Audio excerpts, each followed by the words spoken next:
So I'm just curious.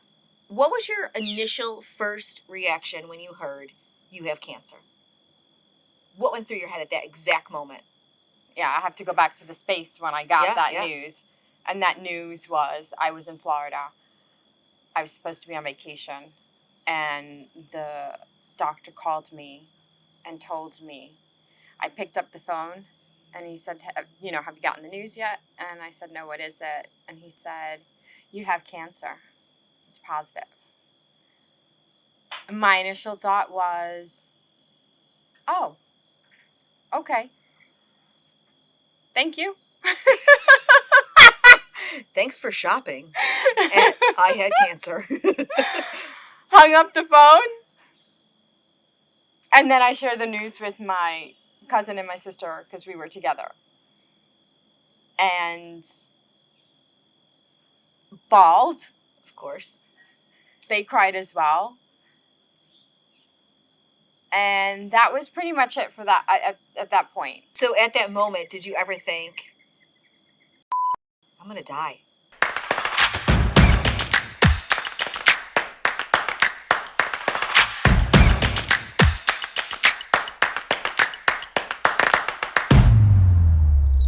No.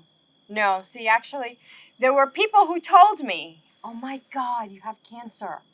You could die. My uncle's best friends, cousins, neighbors, employee that works at Walmart, she got cancer, and oh my God, it was terrible. She lost her hair, she kept throwing up, and then she died. Yeah. And you're like, thank you for telling me that. Right. No, the thought actually did not cross my mind, at least not at that point. And again, I mean, you're receiving news that you weren't expecting to get. Right. And so you don't know how to react because you're like, oh, okay, well, I wasn't expecting that to be positive, and now Which is such a funny word. It's positive.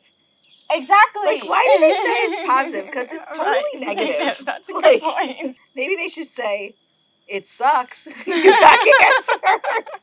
I would really appreciate a doctor that said that. I'm just saying. My reaction was, no, I'm not going to die. I had cancer. Once I got my lumpectomy, once I feel like I got it out, right. I immediately started saying like I had, whether there was stuff still going on. I hadn't started treatment yet, but that was my, point. Yeah. How about you? Well, I took a little different perspective on it for a little bit. I feel like death sort of followed me for so long of my life. I've told you before, I'm a suicide survivor. So I kind of have always faced death in a weird way. I've done ridiculously stupid things and, was really on self-destruction. So when I was diagnosed, I thought in my head, oh, if I die, I die. I really didn't. I wasn't worried about it. I just felt like, okay, well, if I go, I go. It's not, I don't care. Which is a terrible thing looking back now on it. I wasn't worried, though, that I was going to die. I also was super, super naive. And I thought, oh, I'm going to have a mastectomy, I'm going to have treatment, it's all going to be over. Like, I didn't realize that no matter what your diagnosis is, your stage, you are in cancer for life. Yes. Like, between doctor's appointments and PTSD and everything that comes along with it, it's a life process. It's not, it doesn't just go away with the surgery or something. Right. And the fear of recurrence, the fear of it coming back year after year after year. I mean, you hit that 5-year mark, and it's like, whoo. But I got to tell you, after that 5-year mark, still, I'm like, I'm coughing. I have a pain. I'm like, oh my God, it's back. I joke around that I had eyelash cancer once because I had an eyelash stuck in my eye and it hurt so bad. I was like, oh my God, it must be cancer. There's something else going on. You're right. Every little ache and pain. But I was really naive that I didn't think people still died. I knew people died from it, but I didn't understand the extent of what people, how many people died. And when I was first diagnosed, I found myself with a bunch of advocates and bloggers who really paved the way in that community. And they were all stage 4. And I didn't even know what stage 4 meant. I had no concept to that. I didn't realize there was stages. I didn't realize there was different types. I had no idea. And I got to be really good friends with one of the bloggers, and she was 34 years old. She was diagnosed at 32, aggressive cancer. And I just remember looking at her like, this is f***ed up that this 32-year-old is going through this. She was alone. She wasn't married. She didn't have any, she had her family, but, they didn't have cancer, so they didn't really know how to support her in that way. And she did lean on the community a lot.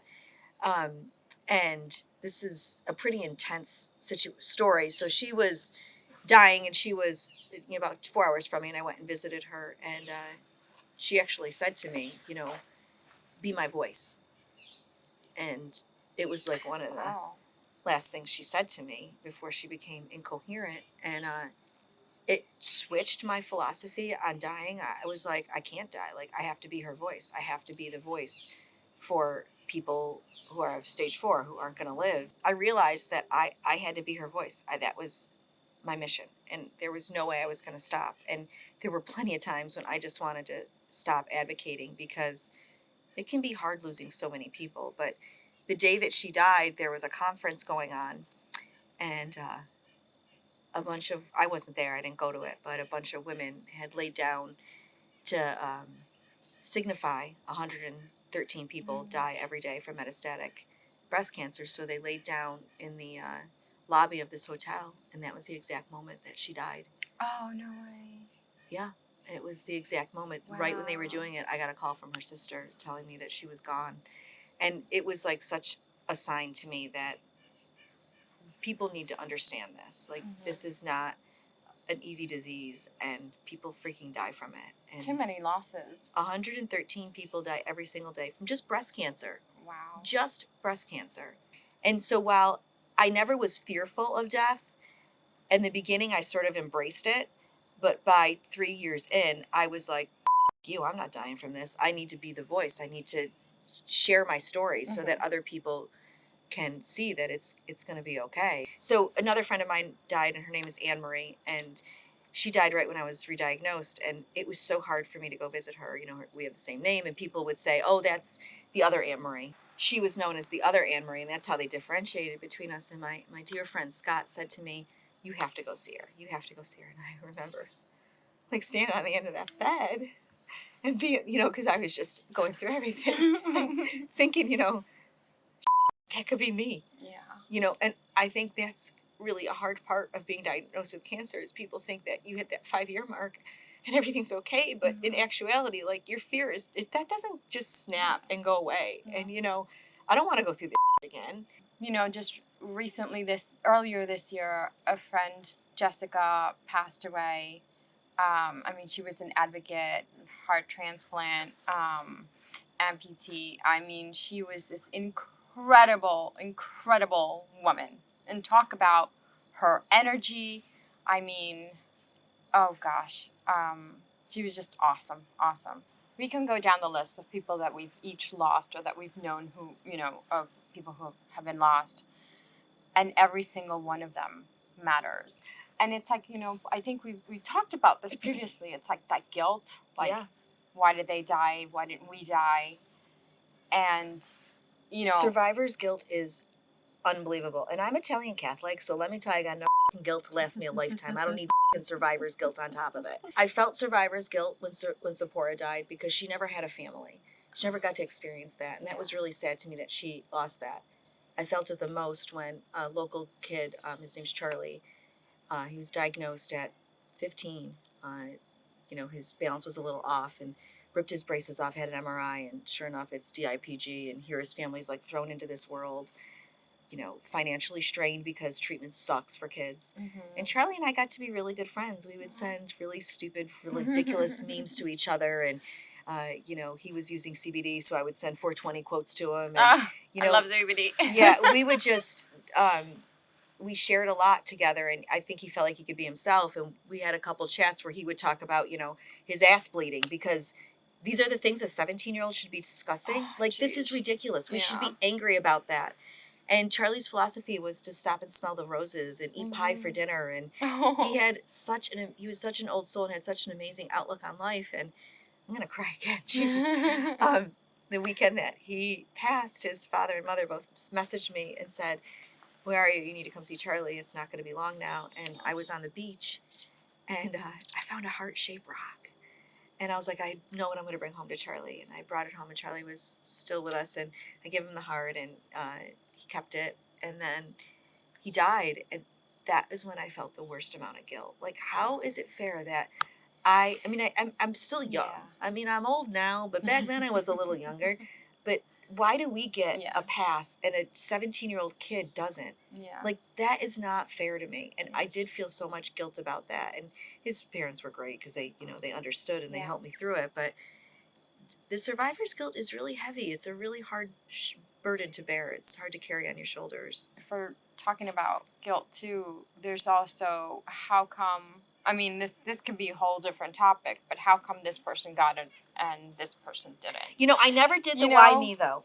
I did the why not Yeah. me. People would say to me, I can't believe this happened, because I used to advocate for breast cancer before I was even diagnosed. My grandmother had it, and she was my grandmother who raised me. So when I was diagnosed, people would say that to me, and I'd be like, why not me? I'm no better than anyone else down the street. Right. I'm just a freaking, you know, suburban mom from the city, but suburban mom. You know, it doesn't matter. It can be anybody. My guilt came too with my family. I couldn't believe I was freaking doing this to them. Yeah. Like, I had a lot of emotional, mental stress because I felt like I was burdening my family again. Yes. And it was really, that was hard.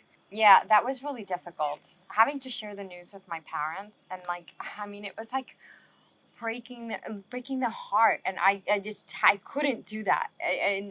Actually, I think if I remember correctly, I had to have my sister give my parents the news while I was there.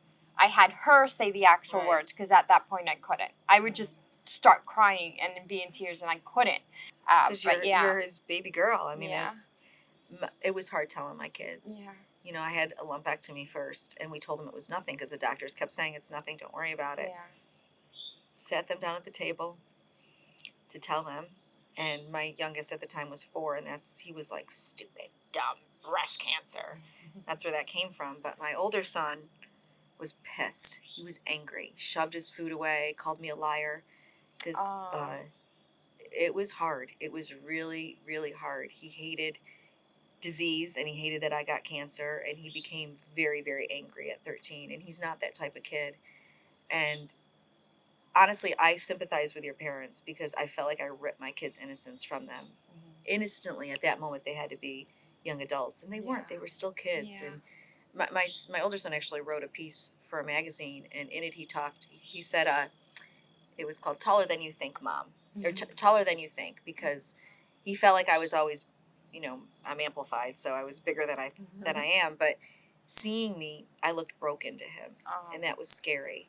The piece was very cathartic for him, because he shared that he was angry, and he wanted to be angry at something, and cancer's not there.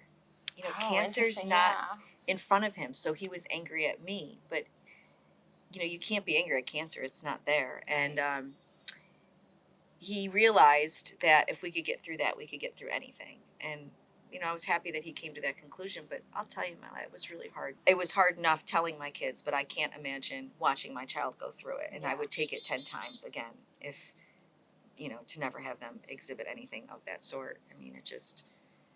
And they're scared. They're scared of death. Like, they're more scared of death, I think, than we are. You know, they may never have said it to you, but as a parent, the first thing that probably went through their head is, you know, I don't want her to die. Oh my gosh, yeah. I never allowed myself to go through that, like, that journey of thought, just because it would just be too depressing.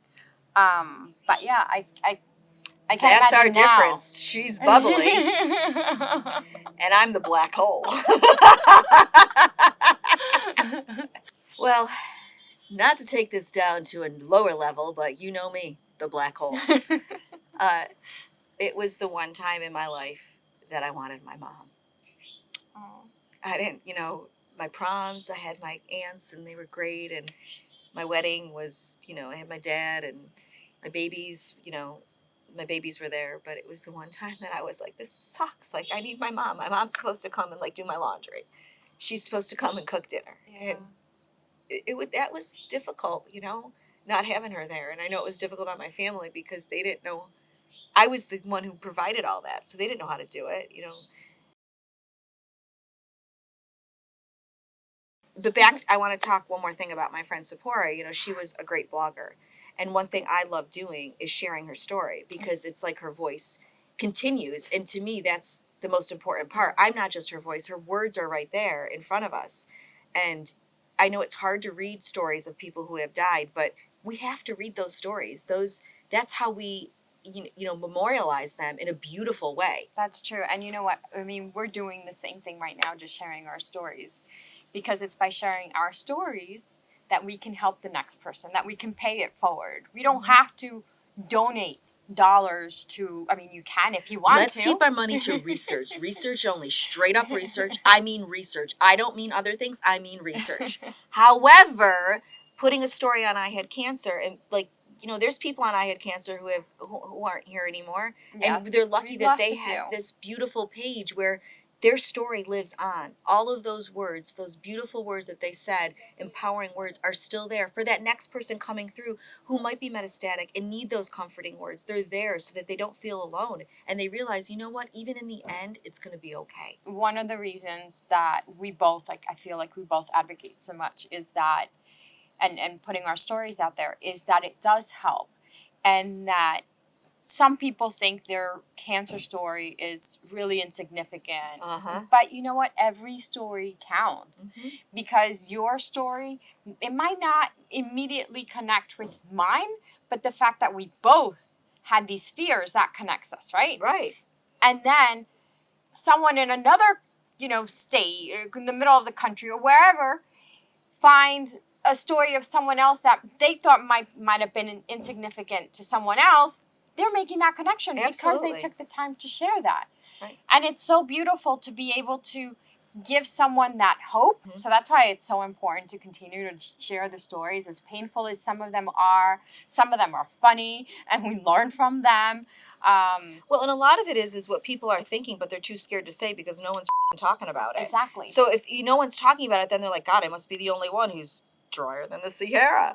Or, I'm the only one who's losing millions of dollars, thousands of dollars because of whatever. I mean, the list goes on and on. Everybody's going through it. We just don't realize it because not everyone's talking about it. Not everyone's talking about death. I mean, you think people want to sit down with their family and say, are you scared you're going to die? They don't want to do that because the family members, it's going to upset them. There's a whole ripple effect there. But being able to listen to someone talk about death in a very candid, real way is comforting. Yeah. It's comforting because you realize, I'm not alone. You're not alone. You are not alone.